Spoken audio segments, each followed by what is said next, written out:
একটা আর্টিস্ট কিন্তু যে কোনো ক্যারেক্টার অ্যাক্টিং করবে, আর্টিস্টে করা উচিত, একটা আর্টিস্ট যে কোনো ক্যারেক্টারে অ্যাক্টিং করার ক্ষমতা থাকা উচিত। জীবনে যারে চেয়েছি। 6 সেপ্টেম্বর বাংলা চলচ্চিত্রের জনপ্রিয় নায়ক সালমান শাহ। আসসালামু আলাইকুম রহমতুল্লাহ।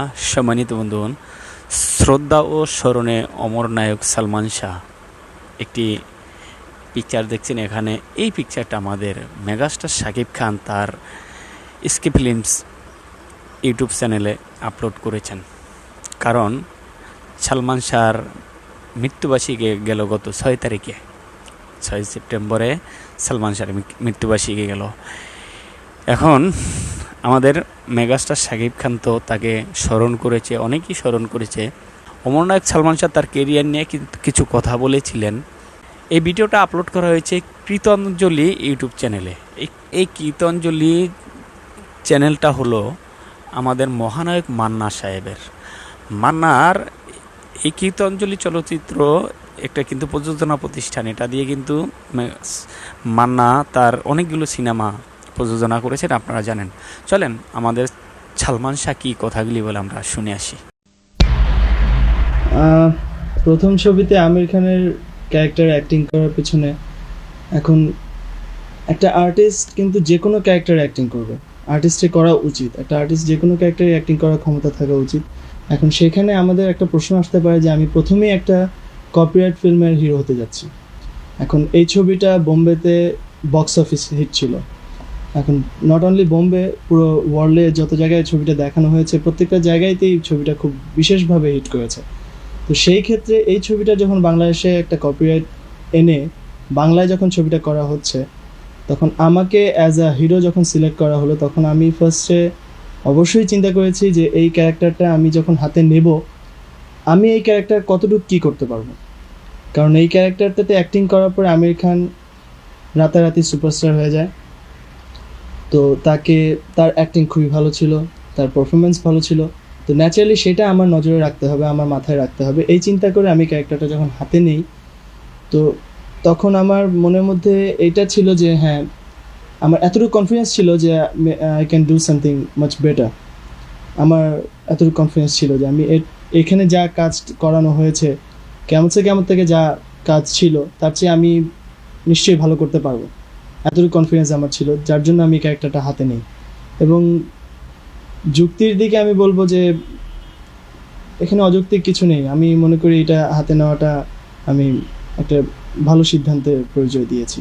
কারণ আমি যখন ক্যারেক্টারটা হাতে নিই, আমার অতটুকু কনফিডেন্স ছিল ভেতরে যে আমি এই কাজটা করতে পারবো, এবং আমি আমার ইন মাই ওন স্টাইল আমি কাজটা দর্শকের কাছে উপস্থাপন করব। এবং যাতে মানুষ এটা বোঝে, আমাদের অডিয়েন্স যেন এটা বোঝেন যে আমির খান যদি কিছু করতে পারে, তাহলে বাংলাদেশেও এমন কেউ আছে বা আমাদের দেশেও এমন কোনো আর্টিস্ট আছে যে আমির খানের সমতুল্য বা সামটাইমস তার চেয়ে বেটার কিছু করতে পারবে। আমি এখানে আমির খানের দেখা দেখি কিছু করার চেষ্টা করিনি কখনোই। আমি এখানে আমার নিজের ব্যক্তিগতভাবে যা যা আমার ভেতরে আছে আমি তাই প্রকাশ করেছি। আমার সেলফ ক্রিয়েটেড অ্যাক্টিং আমি ওখানে দেখিয়েছি। তো আমার acting on the screen, the acting was totally of my own, আমার নিজের। আমি যা করেছি এটা আমার নিজের। আমি এখানে কাউকে ফলো করিনি বা কাউকে দেখে তাকে অনুকরণ করে আমি করিনি। এখন এটা দর্শকের হাতে যে অ্যাক্টিং কার ভালো হলো, আমার কেয়ামত থেকে কেয়ামতের হিরো সালমান শাহের, নাকি কেয়ামত থেকে হিরো আমির খানের, এটা দর্শকের হাতে। দর্শক যদি মনে করেন যে আমি ভালো করেছি, আমি তাদের ভালোবাসা পাই, আমি অত্যন্ত খুশি হব। যদি তারা মনে করেন যে না আমি আরও ভালো করতে পারতাম, তাহলে আমি চেষ্টা করবো ভবিষ্যতে আরও ভালো করার। জীবনে যারে চেয়েছি। 6 সেপ্টেম্বর বাংলা চলচ্চিত্রের জনপ্রিয় নায়ক সালমান শাহর 28তম মৃত্যুবার্ষিকী। 1996 সালের এই দিনে পৃথিবী ছেড়ে চলে যান জনপ্রিয় এই নায়ক। সালমান শাহ চলে গেছেন, বদলে গেছে প্রজন্ম, তবুও রয়ে গেছে তার জনপ্রিয়তা। সোশ্যাল মিডিয়ার এই যুগেও ভক্তদের মাঝে বেঁচে আছেন তিনি। মৃত্যুবার্ষিকীতে অকাল প্রয়াত এই নায়ককে নিয়ে স্মৃতিচারণা করেছেন তার দুই সহ অভিনেত্রী ববিতা ও মৌসুমী। সালমানের স্মৃতিচারণ করে ববিতা বলেন, মৃত্যুর এত বছর পরেও সালমান তার অভিনয় আর ফ্যাশনের ভিন্ন মাত্রা দিয়ে দর্শকের হৃদয়ে গেঁথে আছে।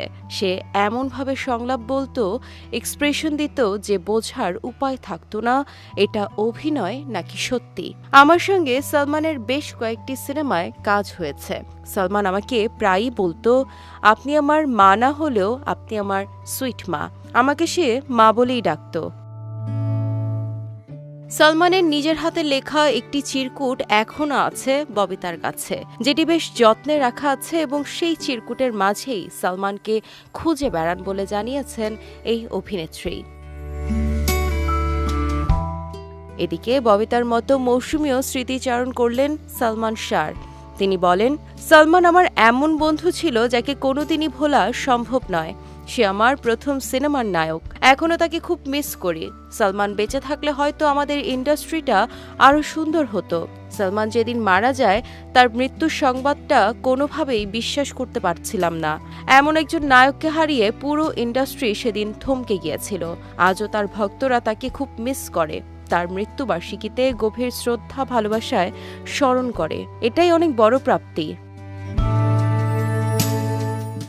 টেলিভিশন নাটক দিয়ে অভিনয় জীবন শুরু হলেও ৯০-এর দশকে চলচ্চিত্রে অন্যতম জনপ্রিয় শিল্পী হিসেবে পরিচিতি পান সালমান শাহ। এই অভিনেতা সর্বমোট ২৫০টিরও বেশি ডিজাইন অপশন নিয়ে ওয়ালটন স্মার্ট ফ্রিজ, বোঝে আপনার প্রয়োজন। ২৭টি চলচ্চিত্রে অভিনয় করেন এবং সবকটি ছিল ব্যবসা সফল। তবে ১৯৯৬ সালের ৬ সেপ্টেম্বর রহস্যজনকভাবে মৃত্যু হয় বরেণ্য এই অভিনেতার। সম্মানিত বন্ধু, অমরনায়ক সালমান শাহ যে কথাগুলি বলে গিয়েছেন, অসাধারণ কিছু কথা বলে গিয়েছেন। আপনারা দেখলেন, সে বলল, আমি নিজের ভিতর থেকে যা আসে এটাই অভিনয় করে দেখাই। আমি অন্য কোনো নায়ককে, অন্য কোনো দেশের নায়ককে আমি কপি করতে চাই না, এটাই বোঝাতে চেয়েছেন। সম্মানিত বন্ধু, সালমান শাহ এই জন্যই মানুষের হৃদয়ে এখনও গেঁথে আছেন। মৃত্যুর ২৮ বছর পরও এখন পর্যন্ত সালমান শাহ মানুষের মনে আছেন। সালমান শাহর মৃত্যু হয়েছে ২৮ বছর আগে। ২৮তম মৃত্যুবার্ষিকী গেল সালমান শাহর।